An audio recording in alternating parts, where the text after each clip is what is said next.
Greetings, all you in the zone people out there, and welcome to Undeclared Bajor.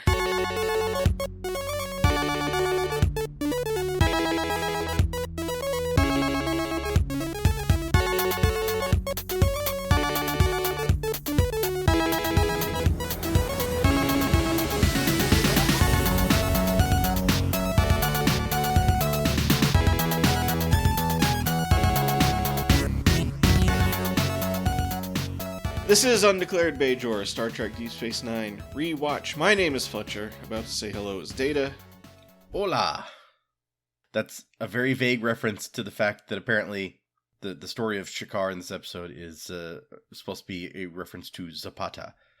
Oh, wow. Very subtle. Very nice. Mm-hmm. But yeah, today we're going to recap, discuss, and rate Season 3, Episode 24, Shakaar, alternate title, Live Free or Kai. Nice. Okay. Title review. I mean, it's another name title, so what more can you say? Yeah. I mean, yeah, it's one of those named episodes, but I feel like the name is appropriate in this case. It introduces this guy and is like a lot about this guy, so Sure, I'm okay with it. Yeah. Yeah, no, I mean, it does involve a guy named Shakaar. I'll give it that. Yeah. Our discussion will contain full spoilers for the series up through this episode. However, we will try to keep spoilers for later in the series to an appropriate minimum. We won't reveal anything too big, like when Kai Wynn uses the sexy orb to seduce Dr. Bashir. I mean, she'd need help. They don't like her very much. But once you look in that sexy orb, I mean, just when you start having all those visions of naked people and stuff. I guess whatever happened to Bareilles' orb? I guess Kai Wynn has it now. Probably. Yeah. This episode originally aired May 22nd, 1995. It was written by Gordon Dawson and directed by Jonathan West. Yep, Gordon Dawson. Two people I never heard of before.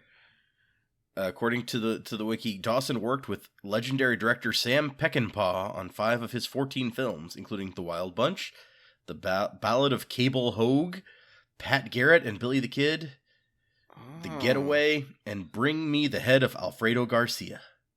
Nice. Okay, I can kind of see the connective tissue there. This episode does have a little bit of a westerny feel. Yeah, I mean, kind of. There's also a note in here that Gordon Dawson and Ira Stephen Bear worked together on the television series Brett Maverick. Not the television series Maverick, the television series Brett Maverick, which is a different series 20 years later. Is it not related to the old series Maverick? It is. It's like a sequel series to that ran for 18 episodes 20 years after the original series. Okay. But, yeah, it says, in fact, Dawson had actually given Bear his first writing assignment. So, wow. Yeah. So he's been around. Yep. And he's an Ira Stephen Bear. It's kind of like, was it Ron Howard who came up under, who's that guy who makes all the crappy movies? Let's see. Ron Howard came up under. Oh, Roger Corman. Oh yeah, Roger Corman. Okay. So like he always like still gives Roger Corman bit parts in all his movies and stuff.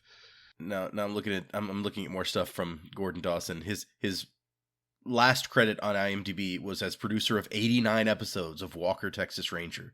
So he definitely seems to have, a lane that he hangs out in a lot. Sure. Although he wrote 1 episode of Diagnosis Murder and 1 episode of Silk Stockings in addition to 8 episodes of Silk Stockings in addition to 2 episodes of Deep Space Nine. So, he's trying to get out there a little bit. Sure. All right, let's check out this other guy. Sounds like Jonathan West. Desperado. Have we heard that name before? I feel like we've heard that name before. He has directed 2 episodes of The Next Generation. No, I'm sorry. He directed 1 episode of Next Generation, 2 episodes as director of photography, and he's done 6 episodes of Deep Space Nine, but this is the first one of Deep Space Nine that he's done. Okay. So the only Star Trek he's directed before this was he directed the season 7 episode of The Next Generation, Firstborn. That's that one with Alexander trying to be Klingon-y or something. Oh, sure. Okay. A lot of cinematographer credits. That seems to be his main thing. He's only directed 4 things, but one of those 4 is 6 episodes of Deep Space Nine, and one of those 4 is 6 episodes of Charmed. So And I think after that, after being director of photography on 70 episodes of Charmed, it seems like work has not been as plentiful, where he was cinematographer on 6 things after that, none of which I've ever heard of. Huh. Director of photography occasionally likes to dip his toe in just directing. Yeah. I just imagine he's directed like 50 episodes of Charmed, and he's like, hey, can I, or director of photography, he's like, right. Hey, can I, like, you know, do some directing or something? And they're like, ugh. I mean, I guess we let the actors direct now and then. I guess why not? Everybody wants to be a director. There's not a lot of mention of him in the notes on this episode. There's one Ira Stephen Bear quote that ends with like, and Jonathan West did a nice job directing. So that's true. I can't complain about the directing. So also the quote from him is that he describes Shakaar as a good leader and a good killer. We had to give him that edge. Oh. Yeah. Because I saw that guy, I was like, oh man, that guy has an edge. This guy will kill you. I mean, I assume he would if he was in the Resistance, but what happens in this episode? Stuff. So we begin with the B story. Or is it the B story? Commander Sisko and Chief O'Brien enjoy a game of darts at Quark's. The Chief takes 3 darts and promptly throws 3 bullseyes, announcing modestly that he's, quote, in the zone. Sisko's like, what is this zone of which you speak? Honestly, this is such a I feel like there's 2 scenes of this B story. Like, Yeah. it barely qualifies as a story at all. Yeah, one of my notes is, what did I put? Sometimes it feels like the writers sit around saying, how insignificant can we make the B story? Yep. It's like, what's the absolute least we can make happen in a scene? But before he can take his turn, Sisko is called away with news of an urgent incoming transmission. And then we cut to Kira chanting in front of a flaming brazier thing when Sisko rings the doorbell and comes in and pays her a visit. Kira explains that she's been saying some prayers for the dearly departed Bareil. But Sisko has bad news, presumably from the transmission he got in between. Just coincidentally. Previous scene and now. The Bajoran minister, the wonderful Calum Apren, has died. No. So no, not that guy. But the really bad news is that the person appointed to replace him is none other than Kai Wynn. How does this happen? Like, this is such a bad idea. It's not even like, well, they don't know Kai Wynn like we do, so maybe that could happen. But it's just like, the person in charge of Bajor's spiritual whatever, let's also just make them in charge of the government. Yeah, I mean, maybe because they're very into their spirituality. It's true. Maybe there's like some weird clause in their constitution that is like, if the first minister dies, then the Kai will hold the office for a month until we get an election ready, or something like that. Yeah. Okay. Well, I mean, it's not spelled out in the episode, but apparently there is nothing stopping you from then, despite the fact that you already have a job, running for that job. Right. I mean, yeah, it does feel kind of like the president dies, and then Congress is like, "Hey, the Pope, want to come be the president for a while?" Or something like that. I mean, I get that they're like very religious and that's very important to them, but that's one thing. And then to just be like, hey, you know what? We should have a theocracy. Right. Let's do that now. Like that feels like a whole other thing. Yeah, that always works. So later at a meeting with Odo, Kira is distracted by the news and starts venting her anger about the matter. So she explains this whole situation that Wynn is about to run uncontested in the election for First Minister and secure herself a 6-year term.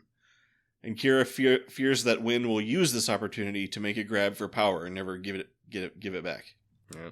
Which she would do. Yeah, oh yeah, 100%. Like, her fears are definitely grounded in reality. But Odo is like, I mean, yeah, it's not great, but what you gonna do? I mean, that's democracy. I do like his thing about giving people freedom of choice means sometimes they choose the wrong thing, and it's like this is true. Yeah. How is no one interested in running against her? Like, yeah, that's true. I mean, just maybe it's like it's the Kai, and nobody wants to be the person who ran against the Kai or something. Okay, that's fair. I like Odo kind of accidentally betraying his sort of sus political beliefs here. Yep. He's like, this is what happens when we don't have surveillance cameras in everybody's bedrooms. Maybe next time you'll listen to me about this whole democracy thing. I mean, geez. Did you ever think of putting shapeshifters in charge? Like, for life? I mean, that might be a good way to go. It works pretty well for the Dominion, just saying. Yeah. So, yeah, later, Kira is praying for Bareil again, and yet again is interrupted, this time by none other than Kai Wynn. Boo. Boo, indeed. So Kai Wynn just shows up at her house.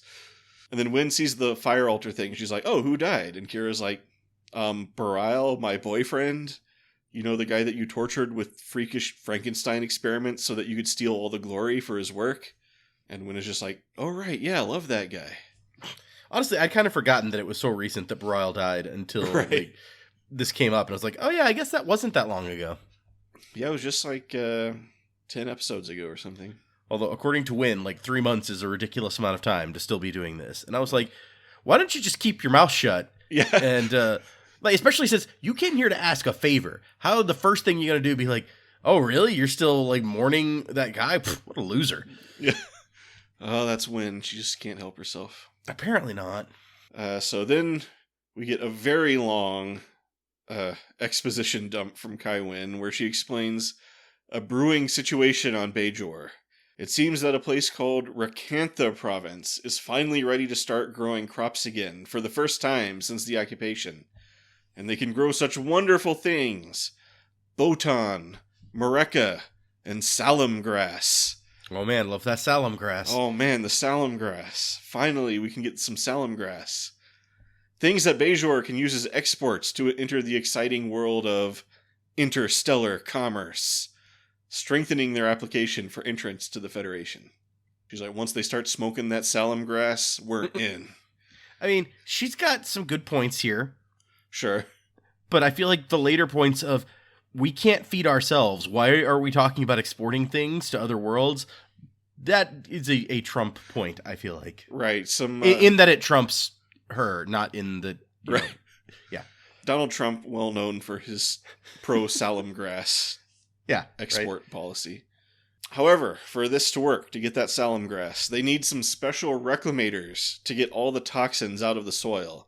And those reclamators are being hogged by some greedy farmers in another province. Kira's home province, to be precise. And the leader of these farmers, none other than Shakaar, the leader of the Shakaar resistance cell that has been mentioned before. Turns out Shakaar is the name of a guy. Didn't see that coming. Not a place, not whatever. Right. It's a guy. Yeah, it's not like Bajoran for like, you know... Fuck you, Cardassians. Number 6 or something, yeah. Yeah, so there's this is... I feel like I'll say here that like the premise of the episode here, where I mean it is just a big dump here, but it kind of they set up a decent thing here. Sure. Early idea for the episode was to have a museum on Bajor reopen to protests from Shakaar and others who believed it would be better to use those resources to feed the people. Oh yeah. I mean, obviously it's always better to feed the people, but how much does this museum cost? Right, exactly. Like this is the most expensive museum ever, apparently. Is it the museum of how amazing food looks, but don't touch it? No one was happy with the screenplay until Ronald D. Moore came up with the idea of Kai Wynn attempting to become political leader of Bajor as well as spiritual leader, and then like that brought them to the eventual thing. So I do love like the repeating story of this series is. The story kind of sucked, and then Ronald D. Moore came in and saved it. Yep. According to Ronald D. Moore, anyway.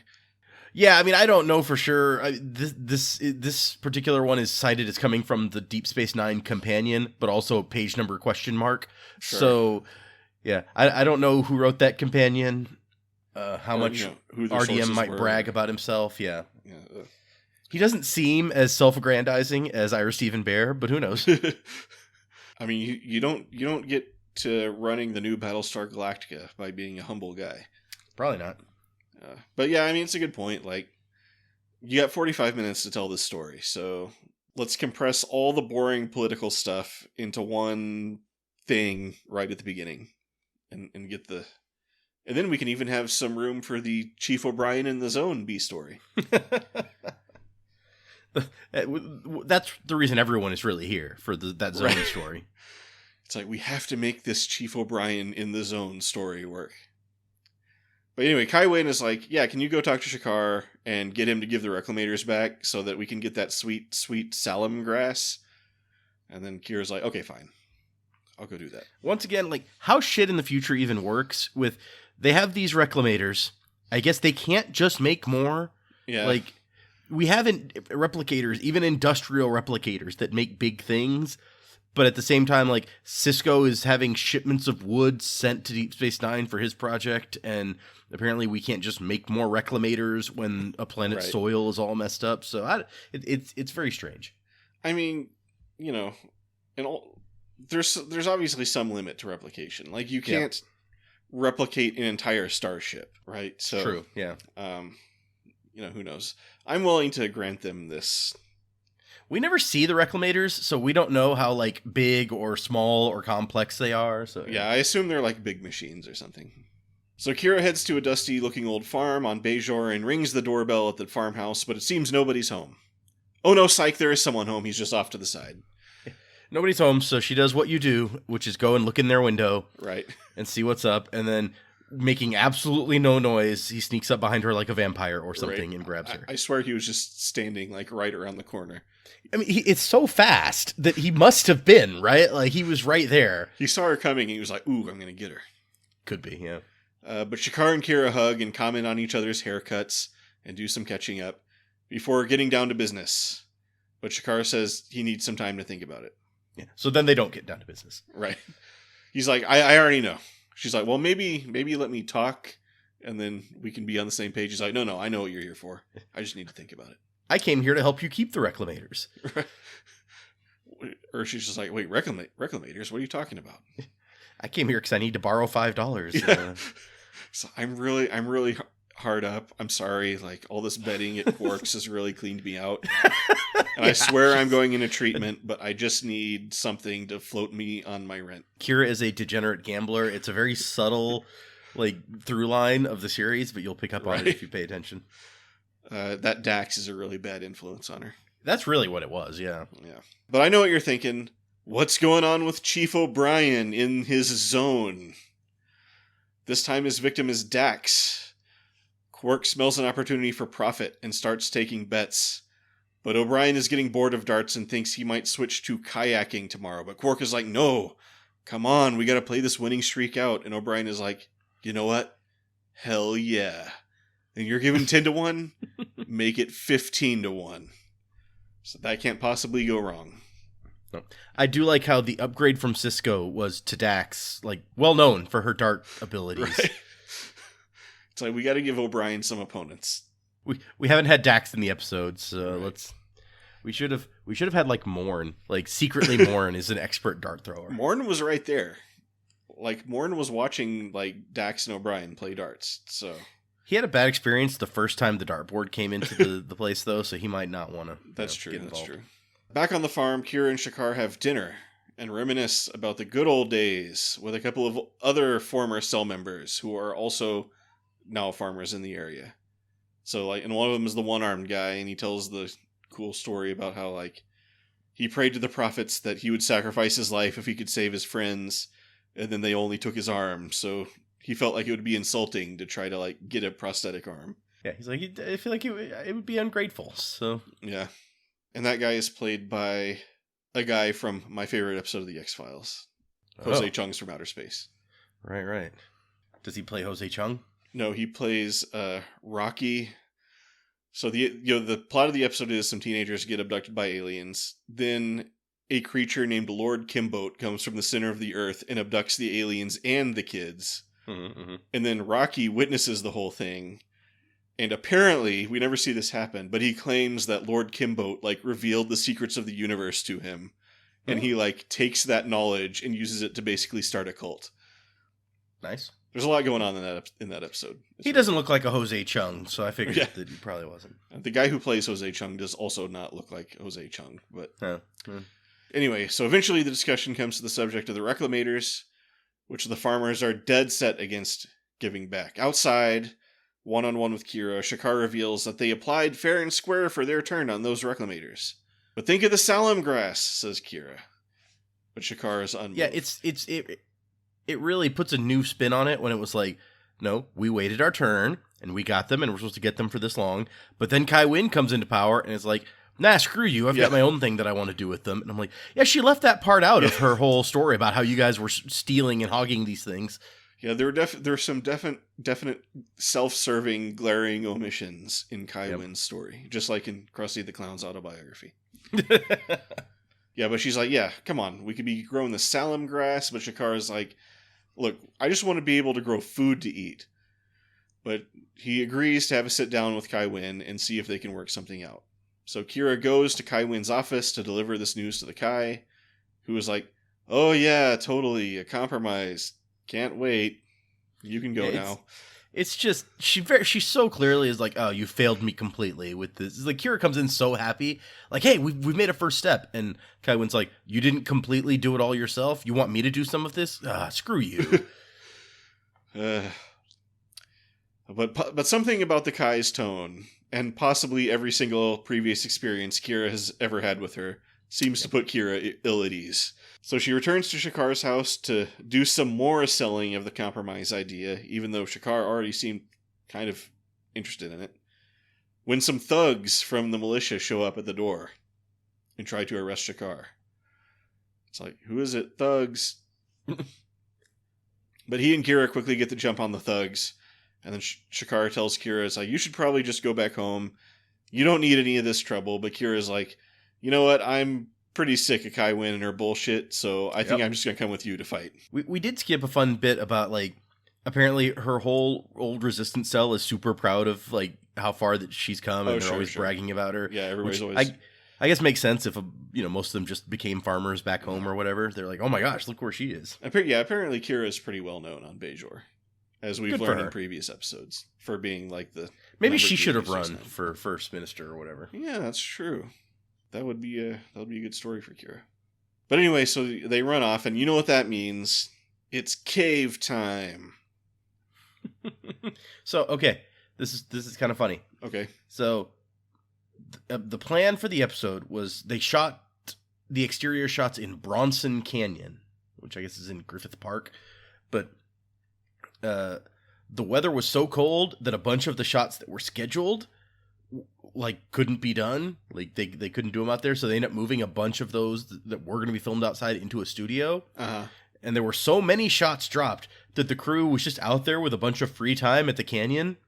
So then they went into the real caves there and shot the cave scenes that had been scheduled for shooting on the cave set at the studio. Oh wow. So wait, was that the cave scene that made it into the episode? I guess it must be. Like, it said that, and I was like, there's only one cave scene that I remember. Yeah. Huh. I was watching that and I did not get the feeling that was a real cave, but all right. So yeah, Kira, Shakaar, and the two other guys meet up in the cave and they start tooling up. And apparently the rest of their old cell is also heading to the mountains to join the fight. Except for like 2 or 3 guys who the Kai arrested like unilaterally to interrogate, which I was like, that's not a good look for your government. Yeah, definitely. But Shakaar figures out they can hide in the mountains for a few days, and then the cops will just give up after a while. Which Kira's like, I don't know, but...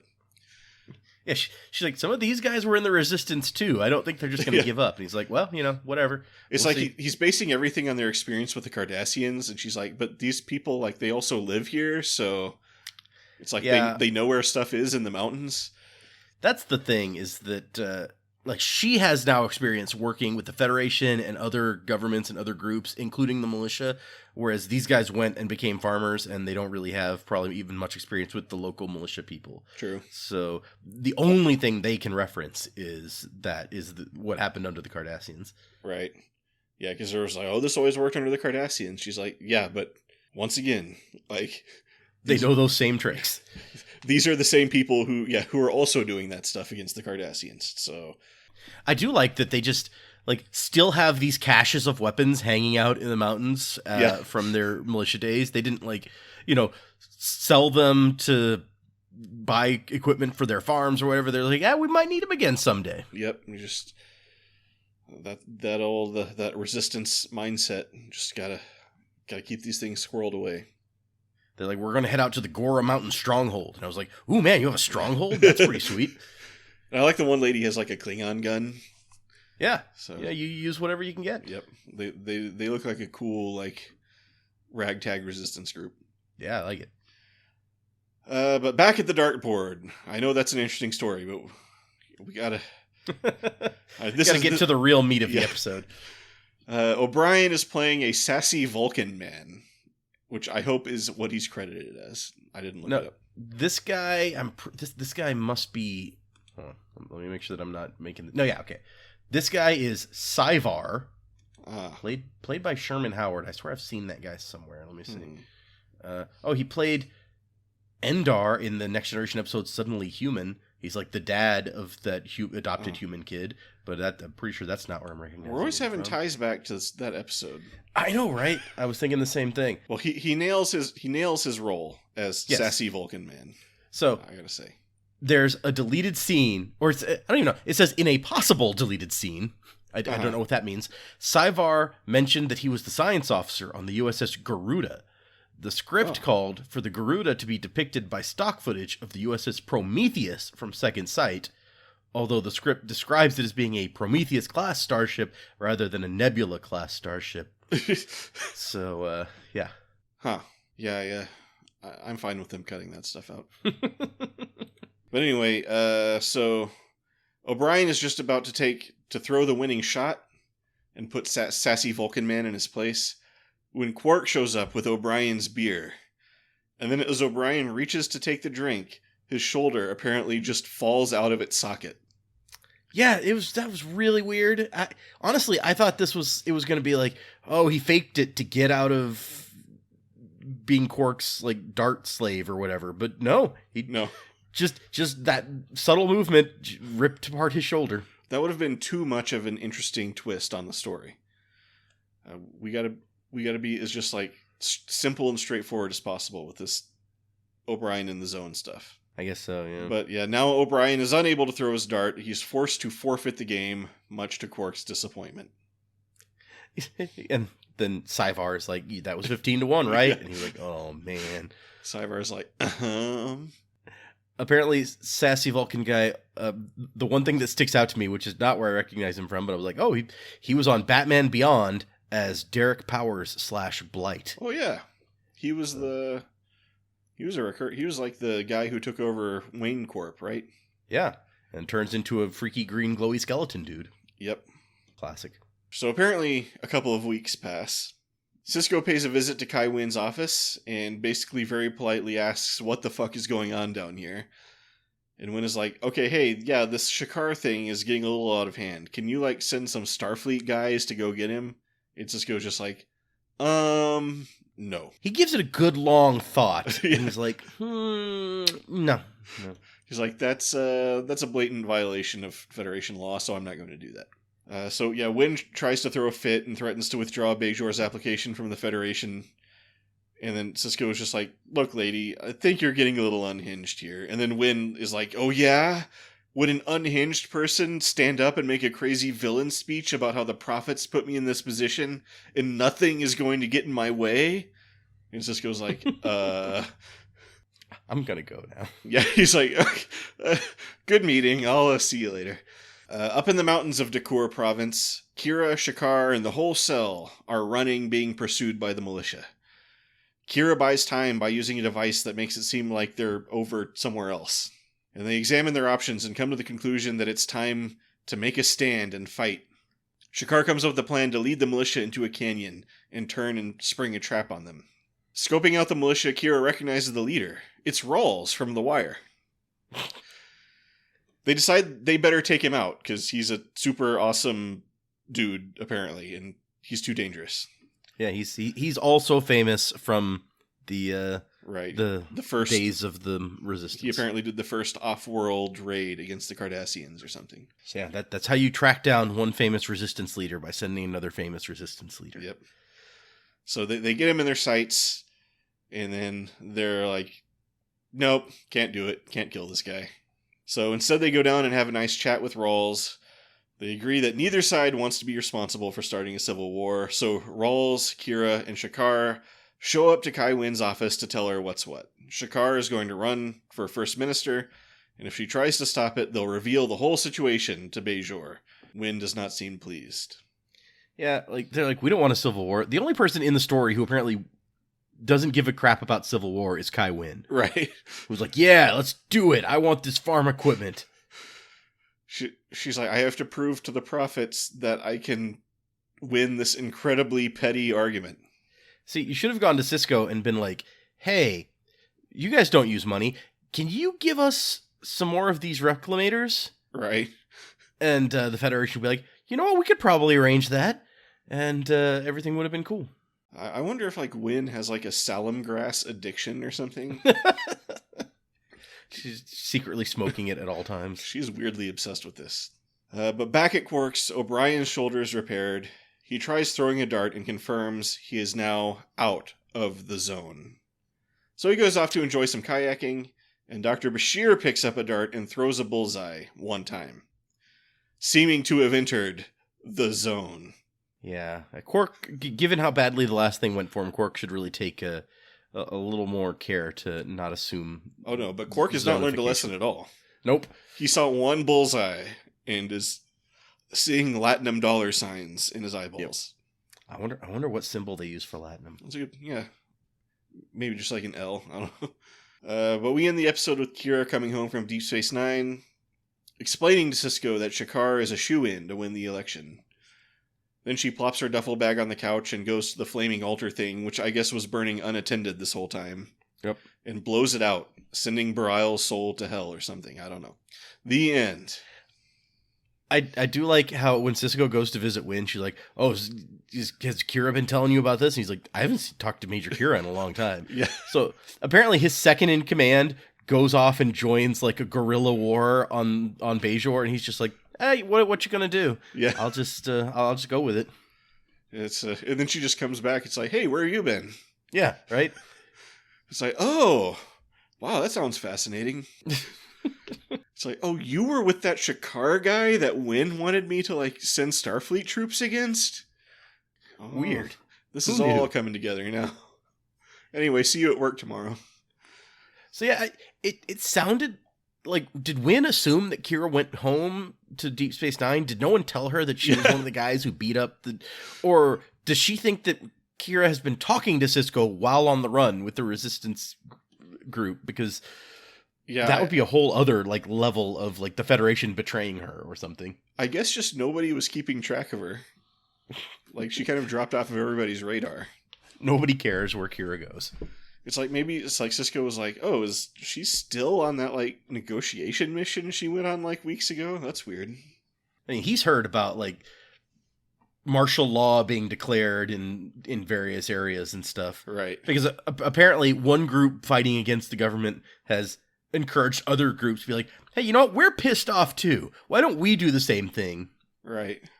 And I do love his speech about like, it's like withdrawing your Federation application? That would really be overreaction. Your entire approach to this situation has been an overreaction. Right. And she's like, I'll show you an overreaction. It's like, man, this is the person you want as the leader of your government. What is Bajor going to do if they don't apply to the Federation? Like, are they gonna join? They're gonna be like, hey, Cardassians, can we hang out with you guys? That seems unlikely. Maybe the Klingons, like, hey, you guys are fun, right? Let's do it. They have the wormhole, so that's true. A lot of people would be interested. If they're all on their own, that might not last very long. Yeah, well, and that's the thing. It's like from the beginning of this series, it's been like, if the Federation leaves, the Cardassians will show right back up. Right. And you won't be able to withstand them because you still don't have like a powerful military or anything really. So if it's not the Cardassians, like the Romulans or someone are going to come a-knocking. So, or just the Dominion's going to come through, own the wormhole from both sides. Honestly, like other groups would probably be less picky than the Federation about membership requirements. Like if they were like, hey, Romulan Star Empire, can we join you? The Romulans would be like, yeah, sure, sign here. Yeah. It's like it's 1,000 bars of latinum a month, and you get full military protections, and we just put like a guy on your planet who tells you what to do. Right, yeah. As long as you do everything that we say, it's fine. You're not allowed to participate in the government because other than the Federation, I don't think we've seen any, I mean, unless you count the Dominion, any like groups that have like multiple races being involved in running things. Yeah. It's like if you join the Klingons, then the Klingons are in charge. You don't get a representation on the council or whatever for your planet. Right. I mean, maybe they have like, local autonomous governments or something, but I mean, we don't know. Yeah. We don't see that stuff very often, so. Yeah, but it's like you don't get to join the Klingon Defense Forces or whatever. We never see like random other species hanging out among the Klingon soldiers. Yeah. Maybe they have like non-Klingon divisions or something. Oh, it could be. Yeah, segregated, sure. But I mean, we've never seen or heard anything about that, so just like, oh yeah, this is our like miscellaneous aliens legion. So, hello. We send them in first. Yeah. We call these guys the slightly soften up the enemy before we go in, guys. So let's see. Random fun facts. The Bajoran phaser rifle appears for the first time in this episode. Oh, didn't think about that. The Ornathia resistance cell's raid on Pullock 5 is depicted in the Star Trek Terok Nor novel Night of the Wolves. Ooh. Cool name. Yeah. Jake, once again, does not appear in the episode. Right. Yeah, he got his dad a girlfriend, so he's good for a while. Yeah. He's going to go write some stories. Ira Stephen Bear has complaints. Without a doubt, an episode that was severely truncated by time. It ended way too abruptly, and I thought that hurt the show. I also think it's one of Louise Fletcher's best performances, and Jonathan West did a nice job directing. Sure. I mean, Louise Fletcher, she's always a pro. Yeah, there was that one time that she had a cold, and yeah. It was like, she wasn't maybe up to her normal, but... No, I totally buy her character of just completely crazy, power-hungry person. It specifies that the prayer that Kira recites for Bareil is a request to the prophets that Bareil be guided and protected on his journey to the gates of heaven. Oh, good. Although, if that's the entrance to the wormhole, then he was really close to it when he died. He probably got there quick. Yeah, but you don't want to. You just gotta be careful. It's like, oh shoot, we thought he was we thought he made it there, so we didn't say any prayers, but then he didn't make it.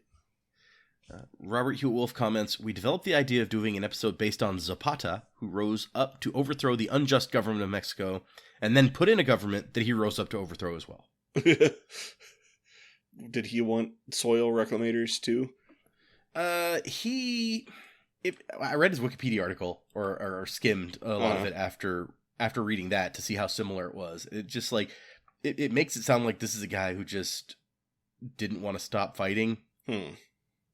But eventually he gets assassinated in what was kind of a cool story where it was like the president of, or the guy in charge of Mexico at that point, President Carranza, was unwilling to compromise with domestic foes. And so he has General Pablo Gonzalez order his subordinate, Jesus Guajardo, to begin operations against the Zapatistas in the mountains. Zapatistas. Sure. But then Gonzalez later discovers Guajardo carousing in a cantina and has him arrested, and public scandal ensues. And then while this guy is... So he didn't even go do his mission? No, he was just partying. He just went to a cantina? Yeah. And so while this guy is in jail, Zapata is like, hey, I bet this guy, after being publicly embarrassed by his boss, would be happy to switch sides to our side. And so he slips him a letter to try to get him to defect. But instead of making it to that guy, the general intercepts it instead. And then he's like, oh, here's my chance. And so he brings in Guajardo, who is in jail. And instead of trying to play up to him more, he berates him more. And is like, not only are you a drunk, but you're a traitor. And reduces this guy to tears. Oh. And he's like, the only way you can recover from this disgrace is if you feign accepting this defection. And then eventually he sets up a meeting with Zapata and they, jump him and execute him and stuff. It kind of sucks. So it didn't turn out quite the same way, basically. No, not really. So what else? Anything else we want to talk about on this episode? Let's see. Kai Wynn has a nice office. Yeah. I feel like it looked to me like a redress of that room that we saw the orb in back at Bareilles' compound or whatever. Could be. Yeah. It's a nice, brightly lit room, though. Lots of natural light. Yep, it's true. I was kind of wondering, it's like, how many days did Louise Fletcher even have to come shoot? Because she has the one scene in Kira's quarters, and then she has just a couple scenes in that office. 2 scenes there. And she's just wearing the same... 3, I guess. That's a good point. Wearing the same costume the whole time, so... Yeah, she never wears anything else after becoming Kai, I don't think. So it's just like, She's always coming correct as the Kai. It's true. Gotta look the part. She's never wearing any of those, like, alternate Kai outfits. I wonder if she would have, changed it up some if she got elected first minister also. It's like, find some way to blend, 2 outfits. Yeah. Maybe she just get, a fancier earring or, a Klingon sash type thing to show her office. Or she just, instead of her Kai hat, she just wears a big crown. Yeah. That'd do it. I am the first minister / Kai. Yeah, she'd come up with a new title for her job that she would somehow make permanent. I'm combining these two into the new title of the Führer. I learned about it reading some Earth history books. I mean, it's just whatever the Bajoran word for leader is, because that's what Führer is, right? Yeah. So I was thinking this episode, I was kind of comparing it to Progress when I was watching it. Because in that episode, it's all about, Kira learning her lesson that, for the greater good, she has to sort of do unpleasant things to people she likes or whatever. Yep. But I like in this episode, it's like she's already learned that lesson, and now the greater good is still a situation, but she is keenly aware that the situation is bullshit. Yeah. It's definitely, that lesson doesn't always apply. Right. Because not everyone agrees on what the greater good is, but it also may be more of a question of these are people she knows and likes, has known for a long time, whereas she just met that guy in Progress. So, if that had been Shakaar, which way would it have gone, I wonder? Yeah, interesting question. But I was thinking of it in terms of, we've seen that she is capable of making tough decisions for the greater good. Yep. And the fact that she's just like, no. Fuck this. Kind of makes it a little bit more this is a bad situation. Well, yeah, and I mean, partly because she's been repeatedly lied to by the Kai, so... Especially, after the... What do you know was that episode called? The one where the Bareil and Stein episode. Yeah, whatever, I don't remember. She's not feeling too warm and fuzzy about the Kai. No. I wonder if she'd gone and be like, hey, I set up this meeting so that you can... And the Kai's like, no, we're not having a meeting. I'm just going to send people to arrest Shakaar. Maybe it would have all gone the same way, but she just seems so outraged when the Kai's like, oh yeah, I'll totally have that meeting. And then she finds out that these guys have been sent to arrest Shakaar by the Kai.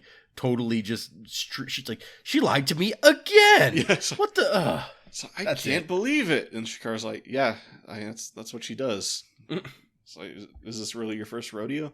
This is the person that we made Kai. Wasn't that a great idea? Yeah. The Vedics. Not that Shakaar got a vote, but yeah, the Vedic Assembly did it. So, yeah, how insignificant can we make the B story? Pretty insignificant. Have we had any comments or anything to say about this story about Chief O'Brien getting good at darts temporarily? It's so forgettable. I mean, it feels like a B story from a not very good episode of Friends. Yeah, sure. Ross is like, I'm really good at Uno. Yeah. I'm winning every game. It's like, I'm in the zone. Yeah, I can see it. I'm in the zone. And then Chandler's like, oh my God, will you please stop saying the zone? The most interesting thing about this B story was Sassy Vulcan guy. Oh, yeah. I want a whole series of novels based on that guy. Yeah. Science officer on the Garuda or whatever. Yeah. It's like, what's his name? Syvar or something? Yes, Syvar. Okay. It's like the Syvar Adventures. Sassy Vulcan science officer. What is Garuda a reference to? Let's see. Oh, a legendary creature from Hinduism and Buddhism. Ooh. Garuda is a Hindu demigod. Let's see. Primarily depicted as the mount of the Hindu god Vishnu. Okay, so he's the thing that Vishnu rides around on. I guess that's a pretty good name for a ship. Garuda is described as the king of the birds and a kite-like figure. Oh. Either depicted as a zoomorphic form, a giant bird with partially open wings, or an anthropomorphic form, a man with wings and some ornithic features. Ooh. I'm thinking of the Garuda, or the Gerudo rather, from Legend of Zelda. Oh yeah. Which I'm sure is based off that same thing, since, but yeah. Isn't that the civilization of women that Yeah. Ganondorf comes from? ladies. Oh, see, yeah, Ganondorf is the only male to have appeared in the series of, yeah. I'd actually forgotten that's where Ganondorf was from. Right. It's like once every gazillion years a male is born. I was just thinking of it as, in the last game, like Link has to get close to dress up as a girl so he can go in there. Ah. Well, I guess that's not the last game anymore. I haven't played the new one, Tears of the Kingdom or whatever it's called. Oh yeah. I have not played a Zelda game in many, many years, so... I hadn't until Breath of the Wild. I kept hearing how good it was, and it turns out it was very good. So I think the most recent one I own is Twilight Princess, which I got for Christmas one year, but I don't know where my Wii is, and I never got a chance to actually play it. See, Twilight Princess was also the last one that I had played, although it was like, I got it when it came out, and I played a little bit, and then stopped, and then it was like, not long before Breath of the Wild that came out that I was like, you know what, I should actually finish that. And so I eventually did finish playing it. Mm-hmm. But long after. Yeah. Anyway, this episode's going really long. Do you want to get to ratings? Yeah, ratings. Let's do that. I'm going to spend forever editing this. How would you rate this episode? Shakaar. Shakaar, that's what, yeah. Despite the ridiculousness of the B story. Yeah. Which, I don't know, it's even hard to hold it against the episode since it's so minor. Yeah, it's this B story. Such a small, like, little thing. I actually really like this episode. Uh-huh. I like that we're delving more into Bajoran politics. I like Shakaar, the character, and the other former resistance members, Ferule and Lupaza. Yeah, something like that. Yeah. Sorry, Ferule and Gondolo are characters from another book that I was getting confused with this story. Anyway, sure. I liked both of them a lot. Like all the bunch of character stuff in this episode that was really good. It's another Kira episode, which Kira episodes we tend to get a lot of them, but they've also been some of the really good ones that we've had.